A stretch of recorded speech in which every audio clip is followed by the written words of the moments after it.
नमस्कार दोस्तों। विधायक बनने के बाद कल्पना सोरेन ने विधानसभा में अपने पहला भाषण दिया और अपने पहले भाषण से कल्पना सोरेन ने राजनेताओं को एक बड़ा संकेत दिया है। वह संकेत क्या था, हम उसके बारे में भी बात करेंगे। लेकिन आपने देखा है कि कैसे कल्पना सोरेन ने झारखंड में विधानसभा चुनाव में अपनी प्रतिभा और ताकत दिखाई। कल्पना सोरेन ने धुएं से भरे हुए रैलियों में प्रचार किया, जिसका परिणाम यह हुआ कि हेमंत सोरेन झारखंड में सत्ता में वापस आ गए। जब कल्पना सोरेन ने अपना भाषण शुरू किया तो उन्होंने चुनाव जीतने वाले सभी प्रत्याशियों को बधाई और स्वागत किया। उनका भाषण में उन्होंने कहा कि सबसे पहले मैं उन सभी प्रत्याशियों को बधाई और धन्यवाद देना चाहूंगी जिन्होंने चुनाव में जीत हासिल की। और सर्वप्रथम यहाँ पर मैं आए हमारे चुने हुए सभी पक्ष विपक्ष के साथी सभी को मेरी तरफ से अभिनंदन है, आभार है। और क्योंकि कहीं ना कहीं आप लोगों ने, आपको जनता ने प्यार दिया है, समर्थन दिया है और आज हम लोग उनका प्रतिनिधित्व करने के लिए आए हैं।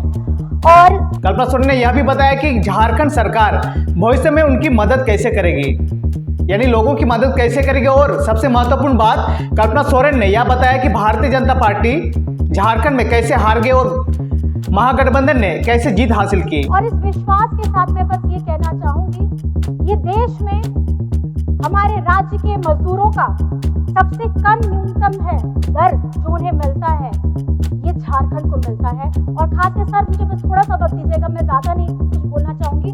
और जब प्रधानमंत्री आवास की बात आती है, उसमें भी जब आवंटन होता है तो हमारे झारखंड को सबसे नीचे रखा जाता है। जब खेलो इंडिया की हमारी बात आती है तो उसमें जो सबसे कम पैसा होता है वो झारखंड को मिलता है। तो ये संघीय ढांचा है जिसमें मेरा पूरा जोर होगा कि हमारी केंद्र सरकार उसी तरीके से झारखंड को देखे, जिस तरीके से गुजरात को देखती है, जिस तरीके से महाराष्ट्र को देखती है, जिस तरीके से छत्तीसगढ़ को देखती है। झारखंड गरीब नहीं है, झारखंड को गरीब बनाया जा रहा है। और मेरा सभी से निवेदन ये रहेगा कि आप पार्टी से बढ़ करके उठ करके झारखंड के मुद्दों पर अपनी आवाज को बुलंद करेंगे, चाहे आप किसी भी दल। उन्होंने कहा कि इस समय गुस्सा होने की कोई जरूरत नहीं है।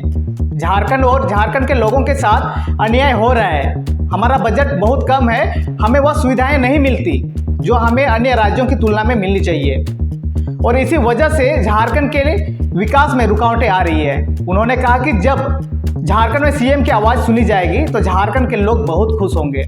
मैं यह कहना चाहूँगी कि केंद्र सरकार को बहुत खुशी होगी जब कोई राज्य आगे बढ़ेगा।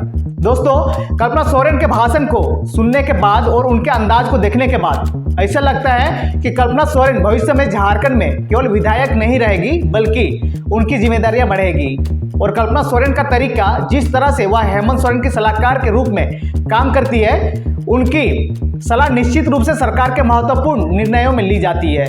यह भी साफ है कि झारखंड में आने वाले समय में किसी भी पार्टी को कल्पना सोरेन का सामना करना थोड़ा मुश्किल होगा, क्योंकि झारखंड में इस महिला विधायक ने पूरी की पूरी ओपोजिशन पॉलिटिकल पार्टी को हराया है और किसी पार्टी ने भी अब तक कल्पना सोरेन पर कोई आरोप नहीं लगा पाया है।